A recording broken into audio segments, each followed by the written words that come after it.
Strange Darling was directed by J.T. Molnar and stars Willa Fitzgerald and Kyle Gallner, and is a new horror thriller that's going to be out in theaters this weekend. In this movie, a woman is being chased by a killer who is on the rampage and is getting closer and closer to her. She's already a bit injured, so that makes the chase a little tougher. And that's all I'm going to say about it, because that's what the marketing shows you. That's what the trailers have shown so far, and that's all I'm going to stay to.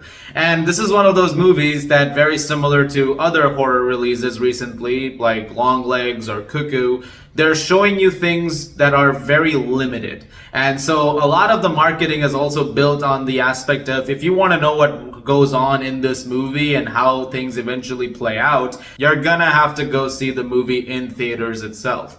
And I did. I went to go see it at a screening. And I have a lot of thoughts on Strange Darling, but also they're the kind of things that I can't really talk about because I don't want to give anything away potentially. And so I'm gonna have to keep things a little bit vague for this particular review, which I think I'm used to at this point, because that's happened several times recently, even with other releases like, say, Deadpool and Wolverine, or even Alien Romulus right now. And so without further ado, let me tell you about the stuff that's really good. First of all, the performances. The two leads over here are fantastic, especially Willa Fitzgerald, who is an actress I've seen in a lot of stuff recently. She was also really great in The Fall of the House of Usher recently, and here she's fantastic. This is a really great performance, and one that really has a lot going on with it.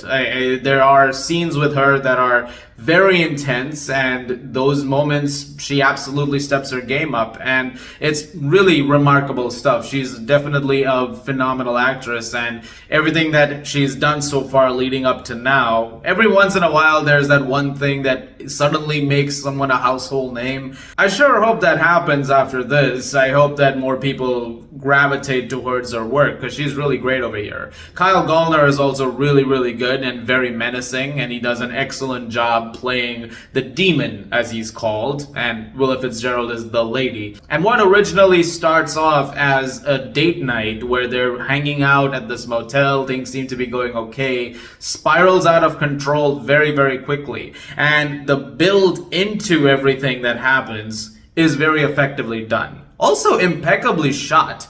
Now, this is the surprise part for me, which is who the director of photography of this movie is. And it's Giovanni Ribisi.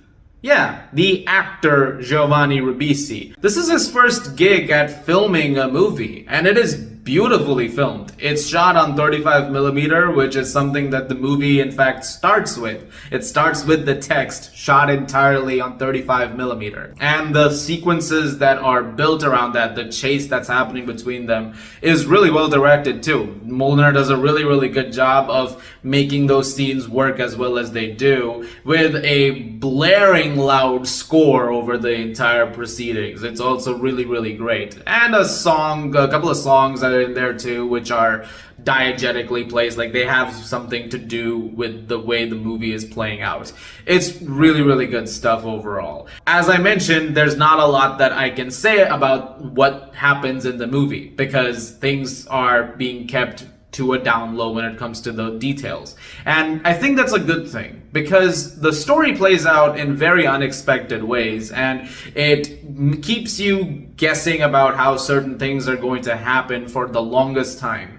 And in that sense, it makes for a very interesting viewing. And at one point of time, there are certain answers that you get as to why all of this is happening, how it's all playing out, and I really respected the hell out of how they managed to make that happen. Though towards the film's climax, I do feel like it kind of starts to fizzle it out a bit. The movie is about 100 or so minutes long, and I feel like it goes on a little longer than it should. I feel like there's at least about 10 minutes in there, which I think could have been a little streamlined. It sort of played out like something like, say, In a Violent Nature recently, where I really liked a major chunk of it, but then I do feel like there's a few minutes in the middle over there, parts of it which do drag a little bit and do disrupt the pacing of the movie, especially towards the ending. I'm not saying that's particularly the case with Strange Darling, but there are definitely points where the intensity is definitely disrupted a bit.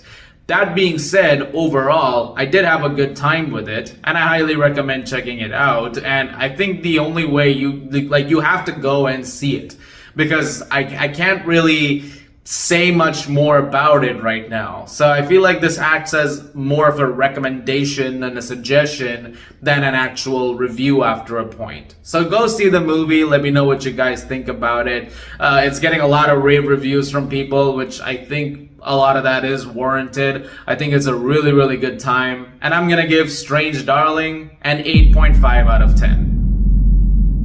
A really solid time. I had a very good time watching the movie, and there is a lot of really good stuff in here, and it's very unexpected, like I said. So there's some good stuff. Guys, thank you very much for watching. Sorry for the vague review. Like I said, it's one of those things. And if you like this, please do subscribe. Thank you very much once again. Look forward to a lot more videos this weekend, and I will see you guys at the movies.